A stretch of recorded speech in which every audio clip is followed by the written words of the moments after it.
महिलाएं गुप्त रूप से हो रही हैं पीड़ित गर्भाशय ग्रीवा के कैंसर से पीड़ित।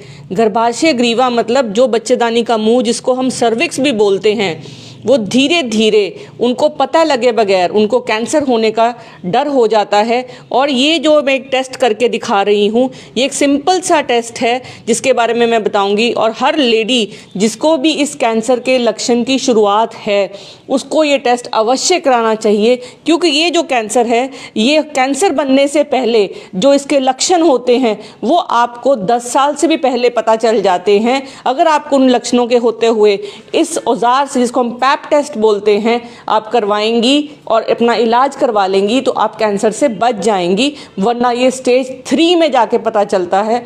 और 60% पेशेंट्स गांव के होते हैं जिनको लक्षण ना पता होने की वजह से और टेस्ट ना कराने की वजह से वो इस कैंसर से पीड़ित हो जाती हैं।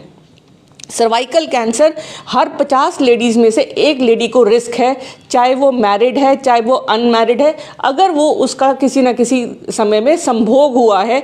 क्योंकि जो नीचे की परतें होती हैं वो इन अंडेदानियों के इफेक्ट में जो हार्मोन रिलीज होते हैं उसकी वजह से वो जो लाइनिंग होती है वो हर बार चेंज होती है। जब उसकी चेंज साथ में अगर आप में इन्फेक्शन हो जाती है या आपको नीचे खारिश है तो उसकी वजह से पानी पड़ता है, तो वो इन्फेक्शन आगे चल के कैंसर में कन्वर्ट हो जाती है।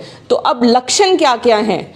आपको सफ़ेद पानी पड़ता है, उसमें बदबू है, पीला पानी है, हरा पानी है, पानी में हल्का सा लाल रंग है, आपको खारिश होती है नीचे, आपको नीचे बदबू है, आप बारी बारी आपको यूरिन की इन्फेक्शन हो रही है, पेट में दर्द है, कमर में दर्द है, टांगों में दर्द, वीकनेस, और साथ में आपस में मिलने में अगर आपको संभोग करते हुए उसके बाद आपको दाग लगता है तो ये सबसे बड़ा लक्षण है कैंसर का।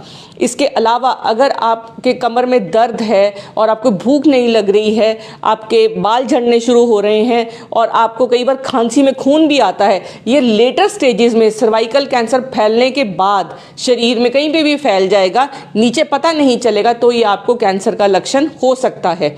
तो जैसे ही आपको कोई पानी पड़े और आप अपनी बच्चेदानी के मुंह की जांच अवश्य कराएं, बिकॉज जो शुरू में होता है तो सिर्फ यहाँ पे एक इरोजन होती है, लाली होती है, और लेडीज़ ये सोचती हैं कि ये पानी तो नॉर्मली पड़ता ही पड़ता है, जबकि ऐसा कुछ नहीं है। पानी 3 स्टेजेस में नॉर्मल है। जब आपको महीना आने वाला हो, आपको संभोग से पहले, और दूसरी बात है जब दिनों में अंडा बनता है, ना पानी में कोई बदबू होगी, ना खारिश होगी, ना आपको कोई दर्द होगा। अगर इन सिम्टम्स के साथ अगर आपको अलावा पानी पड़ता है तो इसका मतलब अगर उसका इलाज करने के बाद भी वो पानी रहता है तो आप अपना पैप स्मीयर का टेस्ट अपने डॉक्टर को बोल कर करवाइए। आप डॉक्टर के पास अवश्य जाइए। केवल अल्ट्रासाउंड से आपकी इस बीमारी का पता नहीं चलता। बहुत सिंपल बीमारी है, सिर्फ एक छोटे से औजार अंदर डाल के सिर्फ बच्चेदानी को देखा जाता है। ये आधे मिनट का टेस्ट है।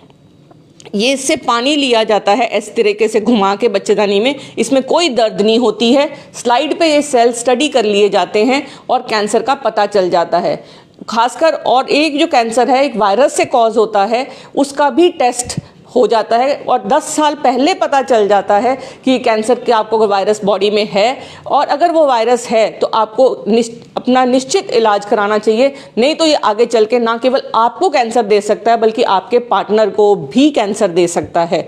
इसके अलावा एक वैक्सीन भी है जिससे आप अपनी बेटियों को और खुद को भी लगवा सकती हैं।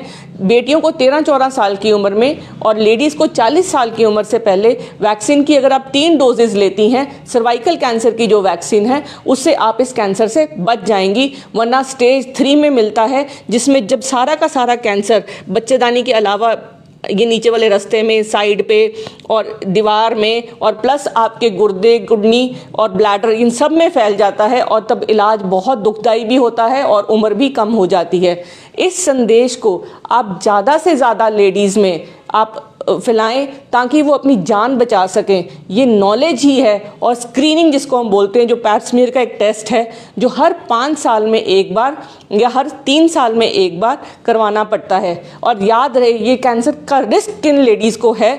उन लेडीज़ को रिस्क ज़्यादा है जिनके मल्टीपल पार्टनर्स हैं, या उनके हस्बैंड के मल्टीपल पार्टनर्स हैं, आपको रिपीटेडली इन्फेक्शन होती है, नीचे वाले हिस्से में आप सफाई नहीं रखती, आपको बारी बारी बच्चे हो रहे हैं, आपको जल्दी उम्र में, छोटी उम्र में बच्चे हो गए हैं, या आपको लेट उम्र में माहवारी बंद हुई है। दूसरी, आपकी जो माहवारी बंद होने के बाद आपको अगर दोबारा दाग लग रहा है तो वो सबसे बड़ी कैंसर की घंटी है। तो बहुत ज़रूरी है, अगर आपको माहवारी बंद होने के बाद, जिस उम्र में 45-40 की उम्र में जब आपको पीरियड्स बंद हो जाते हैं 2 साल के लिए, और उसके बाद अगर आपको दोबारा दाग लगता है तो इमीडिएटली आप डॉक्टर पे जाएं। केवल अल्ट्रासाउंड से नहीं, अपने डॉक्टर से कहकर कहिए कि मुझे पैप स्मीयर करवाना है, और हर 5 साल में या हर 3 साल में आप पैप स्मीयर अवश्य करवाएं, तो आप इस कैंसर से बच सकेंगे। खासकर इंडिया में 60 साल की लेडीज़ के आसपास ये कैंसर का रिस्क बहुत ज़्यादा है। तो इसलिए इस रिस्क कैंसर को जल्दी पता करने से आप उसका इलाज करा सकते हैं। पता चलने पे स्टेज 1 पे तो 100% ऑलमोस्ट क्योर है। तो आप उससे पहले जो CIN1 होता है या 2-3 जब होता है, जब सिर्फ परतों के अंदर ही कैंसर होता है, नीचे आता भी नहीं है, तभी भी इस जांच से पता चल जाता है और आप ठीक हो सकेंगी। आप ज़्यादा से ज़्यादा इस संदेश को फैलाएं, लेडीज़ की अपनी जान बचाएं, अपनी मदर्स की और अपनी वाइफ्स की, अपनी बहनों की। जो भी ये वीडियो सुने वो उनको ज़रूर अवश्य नॉलेज के लिए आगे दें। Thank you.